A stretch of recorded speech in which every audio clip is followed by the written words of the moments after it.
इतिहास के पन्नों को पलटें तो साल 1918 एक अजीब सी खामोशी के साथ शुरू होता है। दुनिया प्रथम विश्व युद्ध की आग में जल रही थी।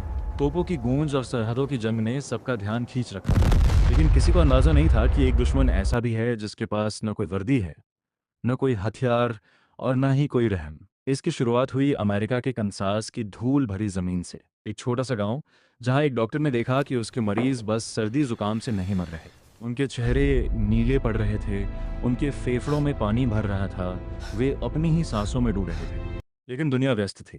सैनिकों को युद्ध के लिए जहाज़ों में ठूंस दिया गया।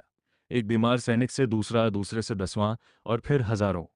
जब ये जहाज यूरोप के तटों पर पहुंचे तो वे सिर्फ बारूद नहीं बल्कि मौत का बीज लेकर आए थे। इसे नाम दिया गया स्पेनिश फ्लू। स्पेन इस युद्ध में शामिल नहीं था, इसलिए सिर्फ वहीं के अखबार सच लिख रहे थे।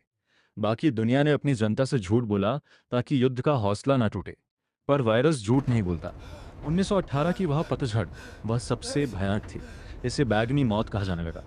ये कोई मामूली बीमारी नहीं थी जो सिर्फ बूढ़ों को मारती।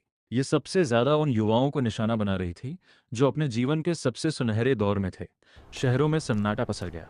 स्कूल, सिनेमाघर और चर्च, सब पर ताले लटक गए। फिलाडेल्फिया जैसे शहरों में तो हालात यहाँ तक पहुँच गए कि सड़कों पर लाशें उठाने के लिए बैलगाड़ियाँ चलानी पड़ी। कब्र खोदने वाले कम पड़ गए और ताबूत बनाने की लकड़ी खत्म हो गई। लोग अपनों को छूने से डरने लगे।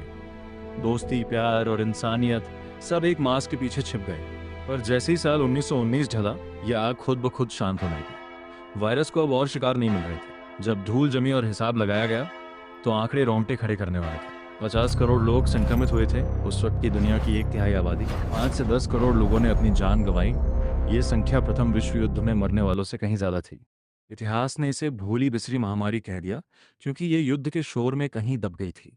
लेकिन आज भी जब हम किसी को मास्क पहने देखते हैं या सोशल डिस्टेंसिंग की बात करते हैं तो याद रखिएगा, ये वही सबक है जो हमें एक सदी पहले उन करोड़ों लोगों की सिसकियों ने सिखाया था। युद्ध संधियों से खत्म होते हैं, लेकिन महामारियां सिर्फ सावधानी और सब्र से। 1918 का वह साल हमें याद दिलाता है कि इंसान चाहे कितना भी ताकतवर क्यों न हो जाए, कुदरत की एक अदृश्य लहर उसे घुटनों पर ला सकती है।